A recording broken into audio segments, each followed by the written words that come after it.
Alright, we're back in Montana for a fall bear hunt. We went this spring, the bear outsmarted me, we're after it again. I'm actually with a new group of friends that came out with me on this trip. They're going to be doing a little bit of elk hunting. Again, we're hunting with our precision long rifles. We do have some centerfire rifles in camp. A lot of bears in this area. Weather is good. It's October 20th. You can see I'm in my shirt sleeves, 40 degrees outside, beautiful. Now, hey, I'm going to load this rifle for bear. Just want to talk about that. I've already broken 3 or 4 caps on the nipple, popped them. I put a patch in the end of my muzzle and make sure it pops out. That assures me that the nipple's clear before I load this thing, because I want this rifle to fire in the field. Just gotta be careful and considerate, and this rifle will last all week. I really won't have to worry about it.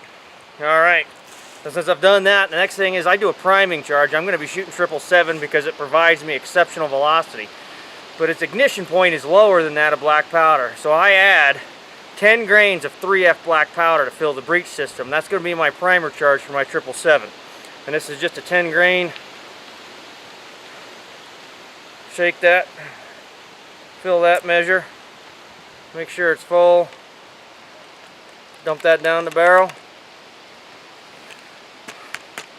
This is a Hawkins style breech. It funnels basically straight to the nipple, but I want to make sure I got powder there. I always give her a few taps. Right from there, we go to our primary charge. This is just some 3F 777, and we're shooting 125 grains of that. It delivers about 1900 feet a second with a patched round ball, which is what I'm hunting with this time around. I'm real serious about trying to get this done with a patched round ball. Now, this is a 58 caliber rifle. So it's a 275 grain round ball, moving about 1900 feet a second. That puts me a maximum point blank range of 160 yards and a maximum range of 200, which this rifle is capable of doing all day. And we're just going to dump that down the muzzle. And I'm going to bang that around a little bit too. Make sure it's in there. From there, you know, it's pretty simple. It's like any other rifle. Get ourselves a patch out. Now, I make my own patch rolls and then I cut off a couple of patches. They're square, but there is no difference in accuracy. And I cast my own round balls, and actually these are a harder lead than pure lead, but since the patch is the only thing engaging the barrel, I get less deformation and exceptional accuracy out of these. Plus, the terminal ballistics are better. They don't deform when they hit heavy bone, and bears, as you may know, have some pretty heavy bone. Find my short starter here. It's in one of these pockets. Alright. Start that round ball, and I've got them tight. They're tough to start. Alright. It's like any other rifle. Now, the way I have these set up, I have literally tested this with pouring water down the barrel, and this patch seals it just as tight as can be, and it just does not get wet. And I do this funky deal. I hear a nice solid bounce. I have a mark on my ramrod. I want good, consistent load density, because that's going to be critical. I want to know that my round ball is going to hit where I aim it, and load density can have a major effect to that. So when you're loading your rifle, make sure you've got a mark on your ramrod, or you have some tricks so you're getting consistent load density, because that's going to affect accuracy. And this rifle's ready to go. I'm not going to cap it. I'm going to set it back in the tent.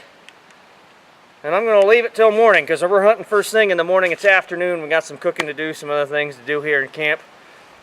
A bit of a narrative. Casto Armory Bear Camp.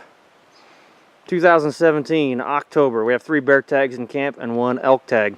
2 of my friends are on this trip are hunting with centerfire rifles, and then the elk hunter's hunting with their centerfire rifle. But as usual, I'm hunting with one of our precision long rifles.